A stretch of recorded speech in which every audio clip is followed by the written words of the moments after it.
नमस्कार। उत्तर प्रदेश की राजधानी लखनऊ में एक विभत्स घटना सामने आ रही है, जहां पर पीड़िता का 2 साल तक शारीरिक शोषण किया गया।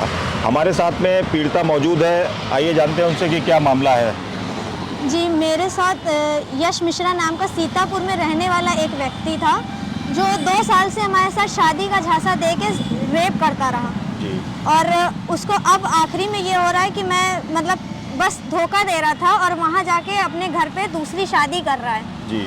और जब हम लोग ने उसके ऊपर कार्रवाई कराई तो उन्होंने 3 घंटे हजरतगंज थाने में 13 तारीख को बंद रहने के बाद उन्होंने उनकी और उनके पूरे परिवार श्री दीपमाला मिश्रा जी ने कहा कि हम ये दीपमाला मिश्रा जी कौन है? उनकी माता जी? उनकी माता जी। अच्छा। और नितिन मिश्रा उनके छोटे भाई हैं। जी जी। तो उन्होंने कहा कि हम आप लोग की शादी 15 दिन के अंदर अंदर करा देंगे, तो आप प्लीज़ मेरी कंप्लेंट वापस ले लीजिए। बहुत रिक्वेस्ट करी हमसे, मेरे घर वालों से कि हम शादी करा देंगे। तो मेरे घर वालों ने ये सोचा कि भाई लड़की की ज़िंदगी है, आगे अगर उस लड़के ने गलत किया तो उसके घर वाले एक्सेप्ट कर रहे हैं, तो वही वो कर रहे हैं। जी जी जी। तो इस वजह से मेरे घर वालों ने और हमने उनकी कंप्लेंट वापस ले ली थी।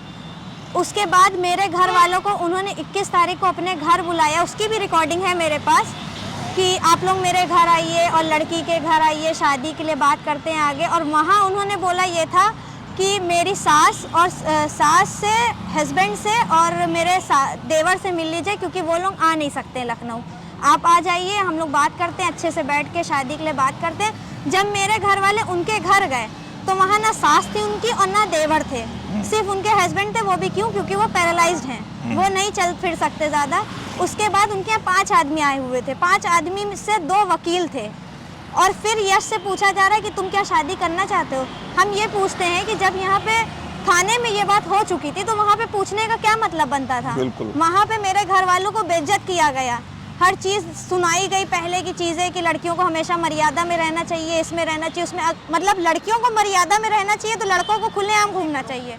नहीं तो ये आपकी यश से मुलाकात कैसे हुई थी? थोड़ा सा आप अपने और यश के बारे में भी बताएं कि। मेरी ऑनलाइन मुलाकात हुई थी, उसके बाद यश मिश्रा लखनऊ में आके रहने लगे थे। अच्छा, और ये क्या कहते हैं, आपने FIR में लिखवाया है कि GMO के होटल के कमरे में ले जाके उन्होंने। GMO के होटल में अभी ये आखिरी बार, क्योंकि अक्टूबर में ये यहाँ से जा चुके थे, उसके बाद भी हमारे पास आते रहते थे जी। तो ये GMO के होटल में ही मिलते थे, रॉयल रेजिडेंसी में। मिलते क्या था, ये हमको मतलब तुम्हें चलना पड़ेगा, मतलब एक जैसे होता नहीं हक जमाना। जी जी जी। और एक ये रहता था कि मतलब मिलो वरना हम फोटो वायरल कर देंगे, फोटोज वायरल कर देंगे। अच्छा। ये रहता था, तो भाई ऐसे डर में तो मुझे जाना ही पड़ेगा ना। बिल्कुल बिल्कुल। हम जाते थे।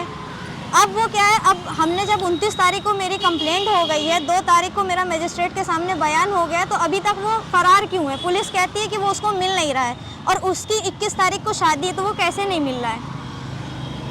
नहीं, और आपने ये भी इसमें जिक्र किया है FIR की कॉपी में कि GMO के होटल में ले जाके उसने आपकी मांग भरी, सिंदूर लगाया, तो जी शादी। हाँ। जब मैंने उस चीज़ों का विरोध किया गया, मैंने विरोध किया था कि अब ये चीज़ें नहीं हो पाएंगी, अगर ऐसा ही है तो मेरे साथ सब चीज़ कर ही रहे हो तो भाई उसको अपने घर में बताओ, हर जगह उसको मतलब पूरे में डिस्क्लोज करो कि हाँ सब चीज़ें हैं। लेकिन उसके बाद जब मैंने उसका विरोध किया तो मतलब हमने मना भी कर दिया कि अब हम ऐसे आगे नहीं हो पाएगा। तब उन्होंने ये चीज़ नाटक रचाया कि अब हम लोग की शादी हो गई है। अच्छा, मतलब एक षड्यंत्र रच के हाँ, आपके साथ उसमें भी में षड्यंत्र रचा गया कि मंगलसूत्र भरी है, मैंने मांग पहनाई, अब तो तुम मेरी पत्नी हो, अच्छा, तो अब तो तुम्हें ये चीजें आगे करने पड़ेंगी। ये हुआ था, उन्होंने इस वजह से मेरे मांग में सिंदूर और मंगलसूत्र भरा गया। अच्छा, तो ये आपने 29/1/2024 में FIR कराई है, लेकिन अभी तक कोई कार्रवाई नहीं हुई है। नहीं, उनकी कोई अरेस्टिंग नहीं है। पुलिस कहती है कि वो उनको मिल नहीं रहा है। तो क्या कहते हैं कि मजिस्ट्रेट के सामने आपने अपना सारा बयान दिया है, मेडिकल में भी आपने आपका मेडिकल हुआ है? जी हाँ, मेडिकल की फाइल सबमिट है? सब सबमिट है। अच्छा, तो आप देख सकते हो कि इस तरीके की घटनाएं लखनऊ में घटित हो रही हैं, जहां पर पीड़िता बराबर CP ऑफिस के थाने के चक्कर लगा रही है। आप देख रहे होंगे कि पीड़िता को उधर से धमकी भी मिल रही है कि अगर आप ज़्यादा आवाज़ उठाओगे तो आपको जान से मार दिया जाएगा। इस तरीके की धमकी भी मिल रही है, थ्रेट्स भी मिल रहे हैं। लेकिन यूपी पुलिस है कि इस घटना पे कोई भी कार्रवाई नहीं कर रही है। हम माननीय मुख्यमंत्री योगी आदित्यनाथ जी से यही कहना चाहेंगे कि अगर आप महिला सशक्तिकरण की बात करते हो तो आप इस महिला को देख सकते हो कि यह कितना। CM आवास भी हम जा चुके हैं, वहाँ पे भी एप्लीकेशन लगा चुके हैं, वहाँ से भी अभी हमें कुछ न्याय नहीं मिला है। और लोग कहते हैं कि योगी राज में महिला के लिए बहुत सपोर्ट है। मेरे लिए कहाँ सपोर्ट है, कहाँ मिल रहा है मुझे सपोर्ट? वो आरोपी आराम से घूम रहा है, हम कहाँ हैं? हम ना कुछ काम भी नहीं कर सकते। क्यों? क्योंकि मुझे लगता है कि पहले हमें वो चीज़ चाहिए जो, क्योंकि भाई मेरा तो सब जा चुका है। लड़कियों के लिए क्या होता है, सिर्फ आत्मसम्मान, वो तो गिर गया ना। और मेरा जाने के बाद वो जो दूसरी लड़की जिससे वो शादी कर रहा है उसकी भी ज़िंदगी बर्बाद हो रही है। एक लड़की की तो मतलब बर्बाद तुम लोग ने कर दिया, उसके बाद दूसरे के लिए भी बर्बाद कर रहे हो। सीतापुर का रहने वाला यश नाम के लड़के ने 2 साल तक शारीरिक शोषण किया है इस पीड़िता का। इसका कहीं पर भी कोई भी इसकी पीड़िता की सुनवाई नहीं हो रही है। लगातार ये चक्कर लगा रही हैं, कभी हजरतगंज, कभी सीपी ऑफिस। और 21/2 को शादी है उसकी। उसका बाकायदा कार्ड हम आपको दिखाएंगे, उसका कार्ड भी है बाकायदा, उसका कार्ड छप चुका है, एड्रेस भी है, लेकिन तब भी पुलिस की कोई भी कार्रवाई नहीं की जा रही है ताकि उसको अरेस्ट करके पीड़िता को न्याय मिल सके। कैमरामैन हिमांशु कश्यप के साथ अंशुल शुक्ला, विरल टाइम।